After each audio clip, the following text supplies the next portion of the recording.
Hello everyone and welcome back. Today me and my puppy are going to be doing a quick tutorial on something very pertinent in the D2R world right now, which is joining the Dclone fight.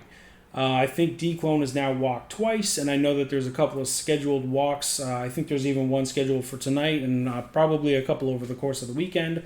If you want to join the fight and you don't know how, I'm going to explain that right now. It's actually quite simple. There is a bit of a luck factor in there, but making it possible for you to join the fight is as simple as this. So step one, you're going to Google this, TCP View. The very first result should be at docs.microsoft.something. Go there, download it, unzip it, and there's an application called TCP View. You're going to open that application and then take the following steps to make it look like mine. So in the application, in the search bar, type D2R. Under View and Connection States, deselect all except for Established, and then sort by Create Time and put the newest at the top. So I'm currently in a game right now, and this is the game's IP, 34, 146, 197, 178.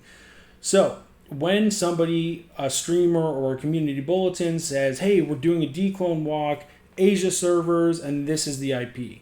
The steps that you will then take to try to join that is you will just keep creating games until you've matched that IP. So obviously I'm in a game right now. I'm going to leave that game.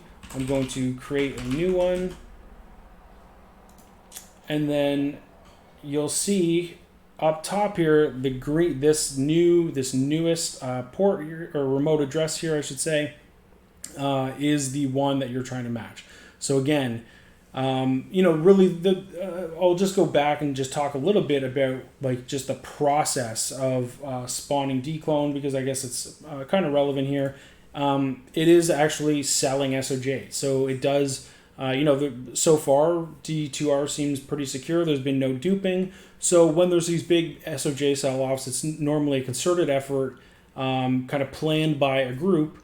They take donors, hey, donate all your SOJs, and it does take between about 80 to 130 SOJs to actually spawn Dclone.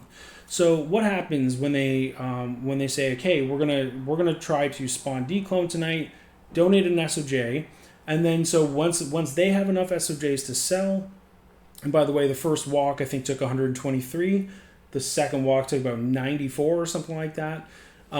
So it does take a big community effort, but they'll collect all the SOJs, and then they'll create a game, and that'll be the baseline IP, and then they'll give that IP to all the donors, some people blast it out on Twitch. That's your opportunity. You see that IP and you go and you use TCP View to try to match that IP. So if they say Asia servers, everybody's been doing it on Asia. There's a hypothesis that there's less servers on Asia, and therefore getting a match is easier. Whether or not that's true is pretty unknown, to be honest, but everybody's been doing it on Asia so far. So go to Asia, use TCP View to try to match that IP. If you get a match, stay in that game, wait for the streamer or the concerted effort to sell all those SOJs.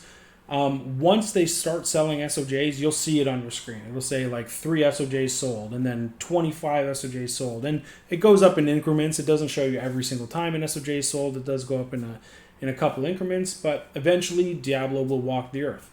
And then when he does, it's very easy to find him. He will spawn at the first super unique that you encounter. The two that I really like that are nice and easy, Frigid Highlands.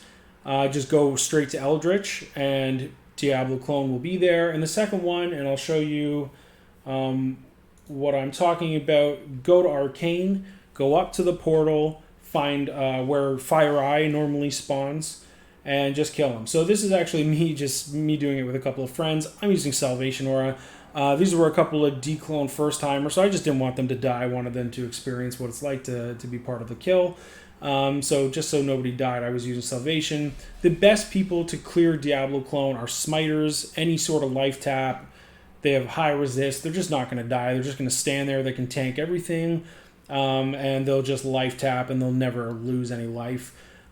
Static does work on Dclone, so if if you're not a fully geared smiter and you need a bit of help, get a sorceress in there to static Dclone down with you. Javazons, even without Infinity, can solo. So obviously that was us just grabbing an Annie there. And ultimately, if you guys can't kill it yourself, there's going to be someone in the community that will help you. We had an instance yesterday where some scumbag stole an Annie and actually ID'd a perfect 2010 Annie, believe it or not. So just be careful who you trust. Find somebody, if you are using a community forum like JSP, just make sure you're using somebody reputable to do your Dclone service. There's a ton of trustworthy people. Just make sure you pick one of them.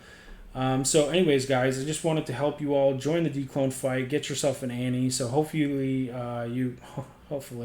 you guys enjoyed this video, and hopefully you guys are able to get an Annie in the coming days, because it's honestly, it's just so good. The stats, the res, the skills, it's just a great, great item to have. So hopefully you guys can all get yours. Okay, cheers.